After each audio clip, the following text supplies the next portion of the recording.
എല്ലാവർക്കും സ്വാഗതം. +2 organic കെമിസ്ട്രിയിലെ ആൽഡിഹൈഡ്സിന്റെ properties ആയിട്ട് പറയാൻ പറ്റുന്ന രണ്ട് ഇക്വേഷൻസ് ആണ് നമ്മളിന്ന് പറയാൻ ഉദ്ദേശിക്കുന്നത്. അപ്പോൾ ആ ഇക്വേഷന്റെ ബേസ് എന്താണെന്ന് ചോദിച്ചാൽ നമുക്ക് ഡിഫറെന്റ് ആൽഡിഹൈഡുകൾ കാണിച്ചിട്ടുണ്ട്. ഒന്നാമത്തെ ആൽഡിഹൈഡ് എത്തനാൾ അല്ലെങ്കിൽ അസറ്റാൽഡിഹൈഡ് എന്ന പേരിൽ എഴുതിയിട്ടുണ്ട്.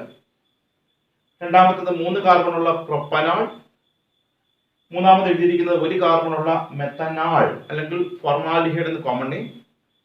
നാലാമത് എഴുതിയിരിക്കുന്നത് അരോമാറ്റിക് ആൽഡിഹൈഡ് ആയ ബെൻസാൽഡിഹൈഡ് ആണ്, C6H5CHO. ഇങ്ങനെ എഴുതാം, ഇങ്ങനെ എഴുതാം. ആൽഡിഹൈഡിന്റെ പ്രോപ്പർട്ടീസ് ആണെന്ന് പറഞ്ഞു. പിന്നെ നമുക്ക് മനസ്സിലാക്കേണ്ട ഒരു കാര്യം എന്ന് വെച്ചാൽ ആൽഡിഹൈഡിന്റെ ഫങ്ഷണൽ ഗ്രൂപ്പിൽ കാണപ്പെടുന്ന അല്ലെങ്കിൽ ഫങ്ഷണൽ ഗ്രൂപ്പ് ഉൾപ്പെടുന്ന ആ കാർബൺ ആറ്റം ഒന്നാമത്തെ കാർബണാണ് 2, 3, 4. അപ്പൊ എങ്കിൽ ഫങ്ഷണൽ ഗ്രൂപ്പ് അറ്റാച്ച് ചെയ്തിരിക്കുന്ന ആ കാർബണിനെ അല്ലെങ്കിൽ ഫങ്ഷണൽ ഗ്രൂപ്പ് ഉള്ള കാർബണിനെ ഒന്നാമത്തെ കാർബൺ എന്ന് പറയാം. പക്ഷെ ഇതുപോലെ തന്നെ നമുക്ക് നമ്പറിംഗ് സിസ്റ്റത്തിന് പകരം ചില ലെറ്ററുകൾ ഉപയോഗിച്ചും കാര്യങ്ങൾ പറയാം. ആ ലെറ്റർ ഉപയോഗിച്ച് കാണിക്കുന്ന സമയത്ത് ആൽഡിഹൈഡ് ഗ്രൂപ്പിലെ കാർബണിന് ലെറ്റർ കൊടുക്കാറില്ല. പകരം ഞാൻ ഇവിടെ 2 നമ്പർ ഇട്ടിരിക്കുന്ന ഈ കാർബണിനെയാണ് ആൽഫ കാർബൺ എന്ന് പറയുന്നത്. തൊട്ടടുത്ത കാർബൺ ബീറ്റയാണ്, ഇതിനിപ്പുറത്ത് ഒരു ഗാമ ഉണ്ടെന്ന് ഓർമ്മ വരണം. അപ്പൊ ഒന്നാമത്തെ കാർബണിനെ അല്ല ആൽഫ കാർബൺ എന്ന് പറയുന്നത്, 2 നമ്പർ ഇട്ടിരിക്കുന്ന കാർബണിനെയാണ് ആൽഫ കാർബൺ എന്ന് പറയുന്നത്. ഇനി ആൽഫ കാർബണിൽ കാണപ്പെടുന്ന ഹൈഡ്രജനെ ആൽഫ കാർബൺ, അതായത് 2 നമ്പർ ഇട്ടിരിക്കുന്ന ആ കാർബണിൽ കാണുന്ന ഹൈഡ്രജനെ നമ്മൾ ആൽഫ ഹൈഡ്രജൻ എന്ന് പറയാറുണ്ട്. സോ ആൽഫ ഹൈഡ്രജൻ എന്നൊരു വാക്ക് നമ്മൾ പഠിക്കണം, ആൽഫ ഹൈഡ്രജൻ. അപ്പൊ നമുക്ക് ഞാൻ പറഞ്ഞു ആൽഡിഹൈഡ്സിന്റെ 2 പ്രോപ്പർട്ടീസ് ആണ് പറയാൻ ഉദ്ദേശിക്കുന്നത്. അപ്പൊ അതിന്റെ ബേസ് എന്ന് വെച്ചാൽ ഉദ്ദേശിക്കുന്നത് ആൽഫ ഹൈഡ്രജൻ എന്നൊരു വാക്കാണ്. ഈ ആൽഫ ഹൈഡ്രജൻ എന്താണെന്ന് ചോദിച്ചാൽ നമുക്കറിയാം, ആൽഫ കാർബൺ എന്ന് വെച്ചാൽ ഞാൻ പറഞ്ഞു 2 നമ്പർ ഇട്ടിരിക്കുന്ന ആ കാർബണിലെ ഹൈഡ്രജനെയാണ് ആൽഫ ഹൈഡ്രജൻ എന്ന് പറയുന്നത്. അപ്പൊ നമുക്ക് നമ്മൾ എഴുതിയിരിക്കുന്ന എക്സാമ്പിൾസ് ഒന്ന് പരിശോധിക്കാം. CH3CHO, ഇതിലെ ഒന്നാമത്തെ കാർബൺ ഇത് 2. അപ്പൊ 2 എഴുതിയ ഒരു കാർബൺ അവിടെ ഉണ്ട്, അതിനകത്ത് ഹൈഡ്രജനും ഉണ്ട്. സോ അതുകൊണ്ട് തന്നെ ആൽഫ ഹൈഡ്രജൻ ഉള്ള ഒരു ആൽഡിഹൈഡ് ആണ്. എത്തനാൾ അല്ലെങ്കിൽ അസറ്റാൽഡിഹൈഡ് എന്ന് മനസ്സിലാക്കാം. അടുത്ത ആൽഡിഹൈഡ് ഇത് 1, 2, 3. അപ്പൊ അവിടെ 2 നമ്പറുള്ള ഒരു കാർബൺ ഉണ്ട്. സോ ആൽഫ കാർബൺ ഉണ്ട് എന്ന് മാത്രമല്ല, ആൽഫ കാർബണിൽ ഹൈഡ്രജൻ ഉണ്ട്. സോ ആൽഫ ഹൈഡ്രജൻ ഉള്ള ഒരു ആൽഡിഹൈഡ് ആണ് പ്രൊപ്പനാൾ എന്ന് നമുക്കറിയാം. അടുത്ത ഫോർമാൽഡിഹൈഡ് പരിശോധിക്കുന്ന സമയത്ത് അവിടെ ആൽഡിഹൈഡ് ഗ്രൂപ്പ് ഉണ്ട്, പക്ഷെ 2 നമ്പർ ഇട്ടിരിക്കുന്ന ഒരു കാർബൺ ഇല്ല. അപ്പൊ അതുകൊണ്ട് തന്നെ ആൽഫ കാർബൺ ഇല്ല എന്ന് പറയുമ്പോൾ തന്നെ ആൽഫ ഹൈഡ്രജനും ഇല്ല എന്ന് ഓർമ്മിക്കാം. ഇനി ഇങ്ങനെ കാണുമ്പോഴത്തേക്ക് നമുക്ക് പെട്ടെന്ന് ആൽഫയിൽ ഹൈഡ്രജൻ ഉണ്ടെന്ന് തോന്നും, പക്ഷെ യഥാർത്ഥത്തിൽ ഇതാണെന്ന് അറിയാം. സോ CHO നമ്പർ ഇട്ടു, ഇവിടെ 2 നമ്പർ ഇട്ടു. 2 നമ്പർ ഇടുന്ന ഒരു കാർബൺ അവിടെ ഉണ്ട്, പക്ഷെ നമുക്ക് എല്ലാവർക്കും അറിയാം ഇവിടെ ഹൈഡ്രജൻ ഉണ്ട്, ഇവിടെ ഉണ്ട്. C6H5 ഉള്ളൂ. 1, 2, 3, 4, 5 അടുത്തുണ്ട്. പക്ഷെ ഈ 2 നമ്പർ ഇട്ടിരിക്കുന്ന ഹൈഡ്രജന് പകരമാണ് ഏത് ഗ്രൂപ്പ് വന്നിരിക്കുന്നത്? CHO ഗ്രൂപ്പ് വന്നിരിക്കുന്നത്. അപ്പൊ അതുകൊണ്ട് തന്നെ ഈ പറഞ്ഞിരിക്കുന്ന കോമ്പൗണ്ടിൽ ആൽഫ കാർബൺ ഉണ്ടെങ്കിലും പക്ഷെ അവിടെ ഹൈഡ്രജൻ ഇല്ല. സോ ആൽഫ ഹൈഡ്രജൻ ഇല്ലാത്ത ഒരു കോമ്പൗണ്ട് ആണ്. ആൽഫ കാർബൺ കൊണ്ട് സമ്മതിച്ചു, പക്ഷെ ആൽഫയിൽ ഹൈഡ്രജൻ ഇല്ലാത്ത ഒരു കോമ്പൗണ്ട് ആണ് ബെൻസാൽഡിഹൈഡ് എന്ന് ഓർമ്മിക്കാം. ഓക്കെ, അപ്പൊ നമ്മൾ പ്രോപ്പർട്ടി പഠിച്ചു തുടങ്ങിയില്ല. അപ്പൊ അതിന് പഠിക്കാനുള്ള തയ്യാറെടുപ്പാണ്. അപ്പൊ അതിൽ പറഞ്ഞു വന്നത് ഇത്രയേ ഉള്ളൂ. ആൽഫ ഹൈഡ്രജൻ എന്നൊരു വാക്കാണ് നമ്മുടെ ബേസ്. ആൽഫ ഹൈഡ്രജൻ കണ്ടുപിടിക്കേണ്ട രീതിയാണ് ഞാൻ പറഞ്ഞു തന്നത്. ആൽഫ ഹൈഡ്രജൻ ഉള്ള ആൽഡിഹൈഡ്സിന് എക്സാമ്പിൾ എത്തനാൾ അല്ലെങ്കിൽ അസറ്റാൽഡിഹൈഡ്, പ്രൊപ്പനാൾ. ആൽഫ ഹൈഡ്രജൻ ഇല്ലാത്ത ആൽഡിഹൈഡ്സ് ആണ് മെത്തനാൾ അല്ലെങ്കിൽ ഫോർമാൽഡിഹൈഡ്, ബെൻസാൽഡിഹൈഡ് എന്ന് ഓർമ്മിക്കുക. ഞാൻ എക്സാമ്പിൾ ആയിട്ട് ഇതിൽ നിന്നൊരു എക്സാമ്പിൾ എടുക്കുന്നു. അതായത് ആൽഫ ഹൈഡ്രജൻ ഉള്ള ഒരു ആൽഡിഹൈഡ് ഇങ്ങോട്ട് മാറ്റി എഴുതാം, CH3CHO. അതിന്റെ 2 മോളിക്യൂൾ, ഇപ്പൊ ഇത് വെച്ചാണ് എക്സാമ്പിൾ ചെയ്യുന്നത്. അതിന്റെ 2 മോളിക്യൂൾ എടുത്തിട്ട് അതിന്റെ കൂടെ ഡൈലൂട്ട് സോഡിയം ഹൈഡ്രോക്സൈഡ് ചേർത്താൽ എന്താണ് റിയാക്ഷൻ എന്ന് ചോദിച്ചാൽ അതിന്റെ ഒരു മെക്കാനിസം കൂടെ നമുക്ക് എഴുതാം. ഈ 2 ആൽഡിഹൈഡ് ഗ്രൂപ്പ് മോളിക്യൂളിൽ ഒന്നാമത്തെ ആളിന് താഴോട്ട് എടുത്തെഴുതണം, CH3CHO. എന്നിട്ട് ഡൈലൂട്ട് NaOHൽ OH മൈനസ് എഴുതാം. എന്നിട്ട് ആൽഫ കാർബൺ മാർക്ക് ചെയ്യാം. സോ ആൽഫ മാർക്ക് ചെയ്തു. ഇനി ചെയ്യേണ്ടത് ഇത്രയേ ഉള്ളൂ. ഈ ആൽഫയിൽ നിന്ന് ഒരു H പ്ലസും ആൽഫയിൽ നിന്ന് ഒരു H പ്ലസും ഈ OH മൈനസും കൂടെ ചേർത്തിട്ട് ഒരു വാട്ടർ മോളിക്യൂളിനെ പുറത്താക്കാം. ആൽഫയിൽ നിന്ന് ഒരു H പ്ലസും ഈ OH മൈനസും കൂടെ ചേർന്നിട്ട് ഒരു വാട്ടറിനെ പുറത്താക്കാം. സോ അവിടെ കിട്ടുന്ന കോമ്പൗണ്ട്, ബാക്കി കിട്ടുന്ന കോമ്പൗണ്ട് CH3 ഇല്ല, ഒരു H പ്ലസ് പോയി കഴിഞ്ഞു, CH2 ഉള്ളൂ. ബാക്കി സിംഗിൾ ബോണ്ട് CHO. ഇനി ഇവിടെ നിന്ന് ഒരു H പ്ലസ് ആണ് പോയത്. അപ്പൊ അതുകൊണ്ട് തന്നെ ഈ കാർബണിൽ ഒരു നെഗറ്റീവ് ചാർജ് ഡെവലപ്പ് ചെയ്യും. ഓക്കെ, അപ്പോൾ രണ്ട് ആൽഡിഹൈഡ് ഗ്രൂപ്പ് മോളിക്യൂളിൽ ഒന്നാമത്തെ ആളിന്റെ രീതി എനിക്ക് മനസ്സിലാക്കി. ആൽഫ കാർബണിൽ നിന്ന് ഒരു ഹൈഡ്രജനും ഒരു H പ്ലസും പിന്നെ ഇവിടെ നിന്ന് ഒരു OHും കൂടെ വാട്ടർ പോയി, ബാക്കിയുള്ള ഗ്രൂപ്പ് അതുപോലെ എടുത്തെഴുതി. ഇനി ഇതിലെ രണ്ടാമത്തെ മോളിക്യൂളിനെ ഇങ്ങോട്ട് എടുത്തെഴുതുക. അത് വേറൊരു സ്റ്റൈലിലാണ്. CH3CHO എന്നുള്ളതിന് പകരം CH3C ഡബിൾ ബോണ്ടോ H ആരോ എഴുതണം. ഇനി ആരോയിൽ ഈ ഗ്രൂപ്പിനെ കൊണ്ടിരുത്തണം. CH2CHO minus. എന്നിട്ട് സാവധാനം ഈ ഇലക്ട്രോണിനെ ഇങ്ങോട്ട് ഷിഫ്റ്റ് ചെയ്യണം. ഇങ്ങോട്ട് ഷിഫ്റ്റ് ചെയ്യുന്ന സമയത്ത് ഇവിടെ മൈനസും ഇവിടെ പ്ലസും ആവും. ആ പ്ലസിലേക്ക് ഈ ഗ്രൂപ്പിനെ കൊണ്ട് ആഡ് ചെയ്യണം. അതായത് രണ്ടും കൂടെ ചേർത്ത് ഒന്നാക്കണം. അപ്പൊ സമാധാനമായിട്ട് എഴുതി വരാം. ഈ CH3 എഴുതി, സിംഗിൾ ബോണ്ട് ഇതുവരെയായി C എന്ന് എഴുതി, ഇവിടെ സിംഗിൾ ബോണ്ടായി O. ഇത് ഇങ്ങോട്ട് ഷിഫ്റ്റ് ചെയ്യുന്ന സമയത്ത് ഇവിടെ ഒരു മൈനസ് ആണ്, പിന്നെ H അതുപോലെ കാണിച്ചു. ഞാൻ പറഞ്ഞത് ഈ പ്ലസിലേക്ക് ഈ ഗ്രൂപ്പിനെ കൊണ്ടുവന്ന് ചേർക്കണം. അപ്പൊ ഈ ഗ്രൂപ്പിനെ കൊണ്ടുവന്ന് ചേർക്കാം. CH2 എഴുതി, സിംഗിൾ ബോണ്ട് CHO. ഓക്കെ, അപ്പൊ രണ്ടുപേരും കൂടി ചേർന്ന് ഒന്നാക്കി. തീർന്നില്ല. അടുത്ത സ്റ്റെപ്പ് ഒരു പ്രോട്ടോണേഷൻ ആണ്. ഈ പ്രോട്ടോണേഷന്റെ രീതി എന്ന് വെച്ചാൽ ഒരു H പ്ലസ് ആഡ് ചെയ്യണം.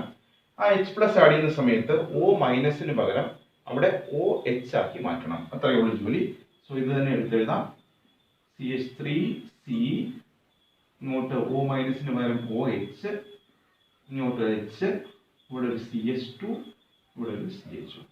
ഓക്കെ, അപ്പോൾ രണ്ട് ആൽഡിഹൈഡ് ആൽഫ ഹൈഡ്രജനുള്ള രണ്ട് ആൽഡിഹൈഡ് മോളിക്യൂൾസിനെ പരസ്പരം ചേർത്ത് ഞാൻ ഇങ്ങനത്തെ ഒരു കോമ്പൗണ്ട് അവിടെ എഴുതിയിട്ടുണ്ട്.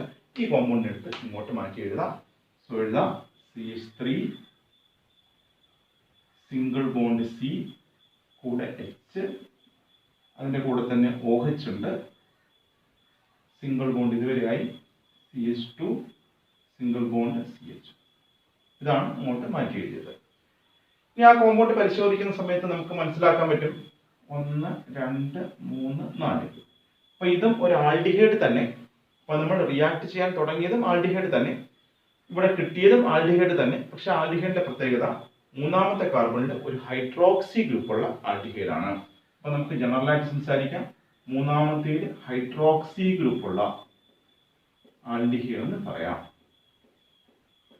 അപ്പോൾ ജനറലായിട്ട് ഇങ്ങനെ പറയാം: aldehyde with alpha hydrogen reacts with dilute NaOH to form 3-hydroxy aldehyde. ഇനി എക്സാമ്പിളിന്റെ പേര്, എക്സാക്ട് പേര് നോക്കാൻ പറഞ്ഞാൽ 1, 2, 3, 4 കാർബൺ. 4 കാർബണിന്റെ ആൽഡിഹൈഡ് ബ്യൂട്ടനാൽ. ഇനി ബ്യൂട്ടനാളിന്റെ മൂന്നാമത്തെ കാർബണില് ഹൈഡ്രോക്സി ഉണ്ട്, 3-hydroxy ബ്യൂട്ടനാൽ എന്ന് പറയാം. ഓക്കെ, അപ്പൊ പറഞ്ഞ ഇത്രയേ ഉള്ളൂ. ജനറലായിട്ട് നമുക്ക് ഇങ്ങനെ സംസാരിക്കാം: aldehyde with alpha hydrogen reacts with dilute NaOH to form 3-hydroxy aldehyde എന്ന് ജനറലായിട്ട് പറയാം. ഇനി എക്സാമ്പിൾ നോക്കുമ്പോഴത്തേക്ക് അസറ്റാൽഡിഹൈഡിന്റെ കൂടെ ഡൈലൂട്ട് NaOH ചേർക്കുന്ന സമയത്ത് 3-hydroxy ബ്യൂട്ടനാൽ ആണ് കിട്ടുന്നത്. ഇനി അവിടെ കൊണ്ട് റിയാക്ഷൻ അവസാനിപ്പിക്കില്ല, അതിനെ ഹീറ്റ് ചെയ്യണം. ഹീറ്റ് ചെയ്യുന്ന സമയത്ത് ശ്രദ്ധിക്കേണ്ട കാര്യം, ഹീറ്റ് ചെയ്യുന്ന സമയത്ത് ഒരു വാട്ടർ മോളിക്യൂൾ എലിമിനേറ്റ് ചെയ്യണം. ആ വാട്ടർ മോളിക്യൂൾ എലിമിനേറ്റ് ചെയ്യേണ്ടത് ഈ ആൽഫയും ബീറ്റയും മാർക്ക് ചെയ്തിട്ട് ചെയ്യണം. ഇതാണ് ആൽഫ, ഇത് ബീറ്റ. അപ്പോ വാട്ടർ മോളിക്യൂൾ എലിമിനേറ്റ് ചെയ്യേണ്ടത് ആൽഫ കാർബണിലെ ഹൈഡ്രജനും ബീറ്റ കാർബണിലെ OHും തമ്മിലാണ് വാട്ടർ മോളിക്യൂൾ എലിമിനേറ്റ് ചെയ്യേണ്ടത്. അപ്പോൾ വാട്ടർ മോളിക്യൂൾ എലിമിനേറ്റ് ചെയ്യുന്ന നേരത്ത് അവിടെ ആൽഫയും ബീറ്റയും മാർക്ക് ചെയ്തിട്ട് വേണം ചെയ്യേണ്ടത്. ഇത്രയേ ഉള്ള കാര്യം. ആൽഫയുടെ ഹൈഡ്രജനും ബീറ്റയുടെ OHും കൂടെ വാട്ടറായിട്ട് പോകണം. ബാക്കിയുള്ളത് CH3 എഴുതി, ഇവിടെ CHA ഉള്ളൂ, അതും എഴുതി. ഒരു ബോണ്ട് ഓൾറെഡി ഉണ്ടായിരുന്നു, ഇവിടെ CHA ഉള്ളൂ, H പോയി. ഇനി ഇവിടെ ബോണ്ട് ബ്രേക്ക് ചെയ്തു, ഇവിടെയും ബോണ്ട് ബ്രേക്ക് ചെയ്തുകൊണ്ട് അഡീഷണൽ ആയിട്ട് ഒരു ബോണ്ട് വരും, ബാക്കി CH. ഓക്കെ, അപ്പോൾ അവിടെ കിട്ടിയ കോമ്പൗണ്ടിനെ നമുക്ക് ജനറൽ ആയിട്ട് പറയാം അതും ആൽഡിഹൈഡ് ആണ്. പക്ഷെ അവിടുത്തെ പ്രത്യേകത അൺസാച്ചുറേഷൻ ഉണ്ട്. എവിടെയാണ് അൺസാച്ചുറേഷൻ ചോദിച്ചാൽ ആൽഫയിലും ബീറ്റയിലും അൺസാച്ചുറേഷൻ. സോ അവിടെ കിട്ടിയ കോമ്പൗണ്ട് ജനറലൈസ് നമുക്ക് പറയാം ആൽഫ ബീറ്റ അൺസാച്ചുറേറ്റഡ് ആൽഡിഹൈഡ് എന്ന് പറയാം. സോ നമുക്കൊരു സ്റ്റേറ്റ്മെന്റ് തയ്യാറാക്കാം. Aldehyde with alpha hydrogen reacts with a dilute NaOH to form 3-hydroxyaldehyde. This on heating to form alpha beta unsaturated aldehyde. ഇനി example നോക്കുമ്പോഴത്തേക്ക് ഇവിടെ അസറ്റാൽഡിഹൈഡ് ആണ്, ഇവിടെ 3-hydroxy ബ്യൂട്ടനോൾ ആണ്. ഇവിടെ കിട്ടിയ ആൽഡിഹൈഡിന്റെ പ്രത്യേകത 4 കാർബണുള്ള ആൽഡിഹൈഡ് ആണ്. 4 കാർബണുള്ള ആൽഡിഹൈഡ് നമ്മൾ ബ്യൂട്ടനാൾ എന്ന് പറയാം. പക്ഷേ ഡബിൾ ബോണ്ട് ഉള്ളത് കൊണ്ട് ബ്യൂട്ടേനാൾ അല്ല, പകരം ബ്യൂട്ട് ഈനാളാണ്. ഈനാളാണ്. ഇനി എവിടെയാണ് ഡബിൾ ബോണ്ട് എന്ന് ചോദിച്ചാൽ എത്രാമത്തെ കാർബൺ? 1, 2, 3, 4. എത്രാമത്തെ കാർബൺ എന്ന് ചോദിച്ചാൽ 2നും 3നും ഇടയിലാണ് ഉള്ളത് ആയിക്കൊണ്ട് അതിനെ ബ്യൂട്ട് 2 ഈനാളെന്ന് പറയണം. നമുക്കറിയാം നമ്പർ ഇടുന്ന സമയത്ത് ആൽഡിഹൈഡ് ഗ്രൂപ്പ് തൊട്ടേ നമ്പർ ഇടാൻ പാടുള്ളത് നമുക്ക് എല്ലാവർക്കും അറിയാം. ഓക്കെ, അപ്പൊ എക്സാമ്പിൾ പറഞ്ഞ സമയത്ത് ബ്യൂട്ട് 2 ഈനാളെന്ന് പറയണം. ഇനി ഈ റിയാക്ഷന്റെ പ്രത്യേകത, ഈ റിയാക്ഷൻ പരീക്ഷയ്ക്ക് ഒരുപാട് പ്രാവശ്യം ചോദിച്ചിട്ടുള്ള റിയാക്ഷൻ ആണ്. അതിൽ ഈ പ്രോഡക്റ്റിന്റെ പ്രത്യേകത ഇതിനകത്ത് ആൽഡിഹൈഡിന്റെ ഫങ്ഷണൽ ഗ്രൂപ്പ് ഉണ്ട്. സോ ആൾഡ് അവിടെയുണ്ട്. പിന്നെ ആൽക്കഹോളിന്റെ ഫങ്ഷണൽ ഗ്രൂപ്പും ഉണ്ട്. സോ ആൽക്കഹോൾ ഉണ്ട്, ഓൾ ഉണ്ട്. രണ്ടും കൂടി ചേർത്തിട്ട് റിയാക്ഷന്റെ പേര് പഠിക്കാം. ആൾഡോൾ കണ്ടൻസേഷൻ എന്ന് പറയണം. അപ്പൊ ഇന്ന് നമ്മൾ പഠിച്ച ആദ്യത്തെ റിയാക്ഷൻ ഇതാണ്, ആൾഡോൾ കണ്ടൻസേഷൻ ആണ്. ആൾഡോൾ കണ്ടൻസേഷന്റെ സ്റ്റേറ്റ്മെന്റ് എങ്ങനെയെന്ന് ചോദിച്ചാൽ ഇങ്ങനെ പറയാം. Aldehyde with alpha hydrogen reacts with dilute NaOH to form 3-hydroxyaldehyde. This on heating to form alpha beta unsaturated aldehyde. Okay, നമുക്ക് റിയാക്ഷനും മെക്കാനിസവും കൂടെ പഠിച്ചിരിക്കണം. അപ്പോൾ നമ്മൾ ആൽഡിഹൈഡിന്റെ കീറ്റോണിന്റെ പ്രോപ്പർട്ടി ആയിട്ട് 2 റിയാക്ഷനാണ് നമ്മൾ ഇന്ന് പറയാൻ ഉദ്ദേശിക്കുന്നത്. അതിൽ ഒന്നാമത്തെ ആളുടെ പേര് പഠിച്ചു കഴിഞ്ഞു. ഒന്നാമത്തെ ആള് ആ പ്രോഡക്റ്റിൽ ഇൻട്രസ്റ്റിംഗ് ആണ്, ആൾഡോൾ കണ്ടൻസേഷൻ എന്ന പേരിലാണ് അറിയപ്പെടുന്നത്. സ്റ്റേറ്റ്മെന്റ് ഒരിക്കൽ കൂടെ, aldehyde with alpha hydrogen, alpha hydrogen ഉള്ള aldehyde reacts with dilute NaOH to form 3-hydroxyaldehyde. This on heating to form alpha beta unsaturated aldehyde. Okay, ശരി. അപ്പോൾ ആൽഫ ഹൈഡ്രജൻ ഉള്ള ആൽഡിഹൈഡ് റിയാക്ഷൻ ആൾഡോൾ കണ്ടൻസേഷൻ ആണ്.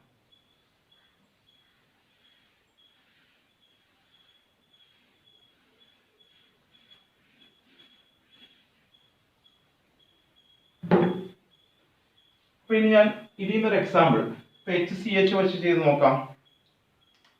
ഞാൻ 2 molecule HCH വെച്ച് ചെയ്താൽ gives അവിടെ NaOH എന്ന് എഴുതുന്ന സമയത്ത് മെക്കാനിസം ചോദിച്ചാൽ ആദ്യത്തെ സ്റ്റെപ്പ് HCHO. ഞാൻ പറഞ്ഞു ആദ്യം ആൽഫ കാർബൺ മാർക്ക് ചെയ്തിട്ട് ചെയ്യണം. അത് നമുക്കിവിടെ മാർക്ക് ചെയ്യാൻ ആൽഫ കാർബൺ ഇല്ല, അല്ലെങ്കിൽ ആൽഫ ഹൈഡ്രജൻ ഇല്ല. അപ്പൊ അതുകൊണ്ട് തന്നെ നിങ്ങൾ ഓർമ്മിക്കണം, അതൊരു കാരണവശാലും നേരത്തെ എഴുതിയത് പോലത്തെ റിയാക്ഷൻ അല്ല, അത് വ്യത്യസ്തമായ ഒരു റിയാക്ഷൻ ആണ്. അപ്പൊ അതിന്റെ പ്രോഡക്റ്റ് മനസ്സിലാക്കാൻ എളുപ്പ വഴിയുണ്ട്. അതെങ്ങനെയെന്ന് ചോദിച്ചാൽ ഈ 2 ആൽഡിഹൈഡ് ഗ്രൂപ്പുകളിൽ ഒന്നാമത്തെ ആൽഡിഹൈഡ് ഗ്രൂപ്പ് ഓക്സിഡൈസ് ചെയ്തിട്ട് CONA, അതായത് സോഡിയം സാൾട്ട് ഓഫ് ആസിഡ് ആയി മാറും. അതുപോലെ രണ്ടാമത്തെ ആൽഡിഹൈഡ് ഗ്രൂപ്പ് CHO, അതായത് 2 മോളിക്യൂൾ ഉണ്ട്. അതിൽ ഒന്നാമത്തെ മോളിക്യൂളിലെ ആൽഡിഹൈഡ് ഗ്രൂപ്പ് ഓക്സിഡൈസ് ചെയ്തിട്ട് സോഡിയം സാൾട്ട് ഓഫ് ആസിഡ് ആയി മാറും. ഇനി രണ്ടാമത്തെ മോളിക്യൂളിലെ ആൽഡിഹൈഡ് ഗ്രൂപ്പ് റെഡ്യൂസ് ചെയ്തിട്ട് ഇവിടെ H CH2OH ആയി മാറുന്നു, അല്ലെങ്കിൽ ആൽക്കഹോൾ ആയി മാറുന്നു. അപ്പൊ ഞാൻ നേരത്തെ പറഞ്ഞത് രണ്ടും കൂടെ ചേർന്ന് ഒന്നാവുന്നു. പക്ഷെ ഇവിടെ അങ്ങനെയല്ല, ഇവിടെ 2 ആൽഡിഹൈഡ് എടുക്കുന്നുണ്ട്, പക്ഷെ രണ്ടും 2 ഡിഫറെന്റ് കോമ്പൗണ്ടുകളായി മാറുന്നു എന്ന് ഓർമ്മിച്ചോണം. അപ്പൊ നമുക്കിതൊരു കുറച്ചുകൂടെ സിമ്പിൾ ആക്കാൻ വേണ്ടി ഞാൻ XCHO 2 മോളിക്യൂൾ എടുത്താൽ കിട്ടുന്ന പ്രോഡക്റ്റ് XCONA വരണം പ്ലസ് XCH2OH വേറെ വേണം. ഓക്കെ, അല്ലെങ്കിൽ 2 മോളിക്യൂൾ MCHO ചെയ്താൽ MCONA പ്ലസ് MCH2OH വേറെ വേണം. അങ്ങനെ 2 പ്രോഡക്റ്റ് ആയിട്ടാണ് മാറുന്നതെന്ന് ഓർമ്മിക്കുക. അപ്പോൾ ഈ റിയാക്ഷൻ ഒരു പ്രത്യേകത നമ്മൾ കണ്ടപ്പോഴേ മനസ്സിലായി, അവിടെ ഒരു ഓക്സിഡേഷൻ റിഡക്ഷൻ ഉണ്ട്. അപ്പോൾ ഇങ്ങനെ ഒരു മോളിക്യൂളിൽ തന്നെ ഓക്സിഡേഷൻ റിഡക്ഷൻ വരുന്ന അപൂർവങ്ങളിൽ അപൂർവമായ റിഡോക്സ് റിയാക്ഷൻ നിങ്ങൾ ചെറിയ ക്ലാസ്സിൽ പഠിച്ചിട്ടുണ്ട്, അല്ലെങ്കിൽ +1 പഠിച്ചിട്ടുണ്ട്. അതിനെ ഡിസ്പ്രപ്പോർഷനേഷൻ റിയാക്ഷൻ എന്ന് പറയണം എന്ന് കേട്ടിട്ടുണ്ട്. അപ്പോൾ ഓർഗാനിക് കെമിസ്ട്രിയിലും ഡിസ്പ്രപ്പോർഷനേഷൻ റിയാക്ഷൻ ഉണ്ടെന്ന് അറിയാം എന്ന് മനസ്സിലായി. അതിനൊരു എക്സാമ്പിളാണ് ഈ കാണിച്ചിരിക്കുന്നത്. അപ്പോൾ എങ്കിൽ ഇവിടുത്തെ പ്രോഡക്റ്റ് എഴുതി നോക്കാം. ഞാൻ പറഞ്ഞു HCHO ആണെങ്കിൽ അതിലൊന്ന് HCONA ആയിട്ട് മാറണം. സോ HCHO ആണെങ്കിൽ ഒരെണ്ണം HCONA പ്ലസ് രണ്ടാമത്തെ മോളിക്കൂൾ XCH2OH ആയിട്ട് മാറണം, അല്ലെങ്കിൽ HCH2OH ആയി മാറണം. ഓക്കെ, ഇനി ഇതും ആൽഫ ഹൈഡ്രജൻ ഇല്ലാത്ത ആൽഡിഹൈഡ് ആണ്. അപ്പോൾ അതുകൊണ്ട് തന്നെ അതും ഇതുപോലെയാണ് എഴുതേണ്ടത്. സോ ആ എക്സാമ്പിൾ കാണാം. C6H5CHO 2 molecule NaOH. ഞാൻ പറഞ്ഞു XCHO ആണെങ്കിൽ XCONA. സോ C6H5CHO ആണെങ്കിൽ C6H5CONA പ്ലസ് രണ്ടാമത്തെ മോളിക്കൂൾ XCH2OH അല്ലെങ്കിൽ C6H5CH2OH. ഓക്കെ, അപ്പോൾ പ്രോഡക്റ്റ് എഴുതാൻ നമുക്ക് മനസ്സിലായിട്ടുണ്ട്. നേരത്തെ പോലെയല്ല, നേരത്തെ പറഞ്ഞ ആൽഫ ഹൈഡ്രജൻ ഉണ്ടെങ്കിൽ അത് 2 മോളിക്കൂൾ ചേർന്ന് ഒന്നാവും. ഇനി ആൽഫ ഹൈഡ്രജൻ ഇല്ലാത്ത ഫോമാൽഡിഹൈഡും ബെൻസാൽഡിഹൈഡും ആണെങ്കിൽ 2 ഡിഫറെന്റ് പ്രോഡക്റ്റ് ആയിട്ട് ഡിസ്പ്രപ്പോർഷനേഷൻ റിയാക്ഷൻ നടക്കുമെന്ന് മനസ്സിലാക്കാം. ഇനി പേരെഴുതാൻ നേരത്തെ ഇത് ഫോർമാൽഡിഹൈഡ് ആണ്, നമുക്കറിയാം. ഇത് ബെൻസാൽഡിഹൈഡ് ആണ്. ഇനി ഇതിന്റെ പേര് സോഡിയം ഫോർമേറ്റ് എന്നാണ്. ഇതിന്റെ പേര്, ഇത് ശരിക്കും പറഞ്ഞാൽ നമുക്കറിയാം, അത് CH3OH ആണ്. HCH2OH എന്ന് വെച്ചാൽ CH3OH ആണ്, മെത്തനോൾ ആണ്. ഇനി ഇത് ബെൻസാൽഡിഹൈഡ്, ഇത് സോഡിയം ബെൻസോയേറ്റ്. ഇനി C6H5 ഗ്രൂപ്പിനെ നമ്മൾ ഫിനൈൽ എന്നാണ് അറിയപ്പെടുന്നതെങ്കിൽ C6H5 ഫിനൈലാണ്. പക്ഷെ C6H5CH2 ആണെങ്കിൽ അത് ബെൻസൈലാണ്. ബെൻസൈൽ. അപ്പോൾ C6H5CH2Cl ആണെങ്കിൽ അത് ബെൻസൈൽ ക്ലോറൈഡ്. C6H5CH2OH ആണെങ്കിൽ അത് ബെൻസൈൽ ആൽക്കഹോൾ എന്ന് പറയണം. Benzyl alcohol. ഓക്കെ, അപ്പോൾ ബെൻസാൽഡിഹൈഡിന്റെ കൂടെ NaOH ആഡ് ചെയ്യുന്ന സമയത്ത് നമുക്ക് കിട്ടുന്നത് സോഡിയം ബെൻസോയേറ്റും ബെൻസൈൽ ആൽക്കഹോളും ആണെന്ന് പറയണം. ഇനി റിയാക്ഷന്റെ പ്രത്യേകത, ഇവിടെ കോൺസെൻട്രേറ്റഡ് NaOH ആണ് ഉപയോഗിക്കുന്നത്. പക്ഷെ അങ്ങനെയല്ല നമുക്ക് ശരിക്കും തിരിച്ചറിയുന്നത്, ആൽഫ ഹൈഡ്രജൻ വെച്ച് തന്നെയാണ് തിരിച്ചറിയുന്നത്. എന്നാലും ഒരു ഡിഫറൻസ് വേണമെങ്കിൽ ചോദിച്ചാൽ മാത്രം ആ കാര്യം കൂടെ എടുത്ത് പറയണം. അപ്പോൾ ഞാൻ ഇവിടെ സ്റ്റേറ്റ്മെന്റ് തയ്യാറാക്കാം. Aldehyde without alpha hydrogen reacts with concentrated NaOH to form sodium salt of acid and alcohol. എന്നൊരു പറയാം, aldehyde without alpha hydrogen. Benzaldehyde alpha carbon ഉണ്ട്, പക്ഷെ ആൽഫ ഹൈഡ്രജൻ ഇല്ലെന്ന് നമുക്കറിയാം. ശരി, aldehyde without alpha hydrogen reacts with concentrated NaOH to form sodium salt of acid and alcohol എന്ന് പറയണം. So രണ്ടാമത്തെ റിയാക്ഷൻ, ഇത് അറിയപ്പെടുന്ന പേര്, രണ്ടാമത്തത് കാന്നിസാരോ റിയാക്ഷൻ എന്ന് പറയണം. ഓക്കെ, അപ്പൊ നമ്മൾ ഇന്ന് പഠിച്ച 2 ഇക്വേഷൻസ്, അത് ഒന്ന് ആൾഡോൾ കണ്ടൻസേഷൻ ആണ്, ഇനി ഒരെണ്ണം കാന്നിസാരോ റിയാക്ഷൻ ആണ്. അപ്പൊ ഞാൻ സ്റ്റേറ്റ്മെന്റ് ഒന്നുകൂടെ പറയാം. Aldehyde with alpha hydrogen reacts with dilute NaOH to form 3-hydroxyaldehyde which on again heating form alpha beta unsaturated aldehyde എന്ന് ഞാൻ പറഞ്ഞാൽ അത് ആൾഡോൾ കണ്ടൻസേഷൻ. അസറ്റാൽഡിഹൈഡിനും പ്രൊപ്പനാളിനും ഒക്കെ ആൾഡോൾ കണ്ടൻസേഷൻ എന്നുള്ളതെന്ന് തിരിച്ചറിയുക. ഇനി അടുത്ത ആൽഡിഹൈഡ് വിത്തൗട്ട് ആൽഫ ഹൈഡ്രജൻ എന്ന് വെച്ചാൽ എക്സാമ്പിൾ ആയിട്ട് ഫോമാൽഡിഹൈഡും ബെൻസാൽഡിഹൈഡും ചെയ്യുന്നുണ്ട്. Reacts with concentrated NaOH to form 2 മോളിക്യൂളായിട്ട് മാറുന്നുണ്ട്, ഒന്ന് sodium salt of acid and alcohol. പിന്നെ അത് എടുത്ത് ചോദിക്കാം, ബെൻസാൽഡിഹൈഡിനെ കാന്നിസാരോ റിയാക്ഷൻ ചെയ്താൽ കിട്ടുന്ന product sodium benzoate and benzyl alcohol. അതേസമയം ഫോമാൽഡിഹൈഡിനെ കാന്നിസാരോ റിയാക്ഷൻ ചെയ്യുന്ന സമയത്ത് കിട്ടുന്ന product sodium format and methanol. അപ്പോൾ ഓർഗാനിക് കെമിസ്ട്രിയിൽ ഒരു ഡിസ്പ്രപ്പോർഷൻ റിയാക്ഷൻ നിങ്ങൾക്ക് അറിയാമോ എന്ന് ചോദിച്ചാൽ നമ്മുടെ ഉത്തരം അറിയാം, അത് കാന്നിസാരോ റിയാക്ഷൻ ആണെന്ന് ഓർമ്മിക്കണം. അപ്പോൾ ഇനി ഡൈലൂട്ട് NaOHും കോൺസെൻട്രേറ്റഡ് NaOHും വെച്ചിട്ടല്ല ശരിക്കും പറഞ്ഞാൽ ആൾഡോൾ കണ്ടൻസേഷനും കാന്നിസാരോ റിയാക്ഷനും തിരിച്ചറിയുന്നത്. പകരം ആൽഫ ഹൈഡ്രജൻ ഉണ്ട് അല്ലെങ്കിൽ ആൽഫ ഹൈഡ്രജൻ ഇല്ല എന്ന് വെച്ച് തന്നെയാണെന്ന് നിങ്ങൾ മനസ്സിലാക്കണം. അസറ്റാൽഡിഹൈഡിന്റെ റിയാക്ഷൻ അത് ആൾഡോൾ കണ്ടൻസേഷൻ ആണ്, പ്രൊപ്പനാളിന്റെ റിയാക്ഷൻ ആൾഡോൾ കണ്ടൻസേഷൻ ആണ്. അതേസമയം ഫോമാൽഡിഹൈഡിന്റെ റിയാക്ഷൻ കാന്നിസാരോ റിയാക്ഷൻ ആണ്, ബെൻസാൽഡിഹൈഡിന്റെ റിയാക്ഷനും കാന്നിസാരോ റിയാക്ഷൻ ആണെന്ന് ഓർമ്മ വേണം. ഓക്കെ, അപ്പൊ ഇത്രയും കാര്യങ്ങൾ നല്ലവണ്ണം മനസ്സിലാക്കുക.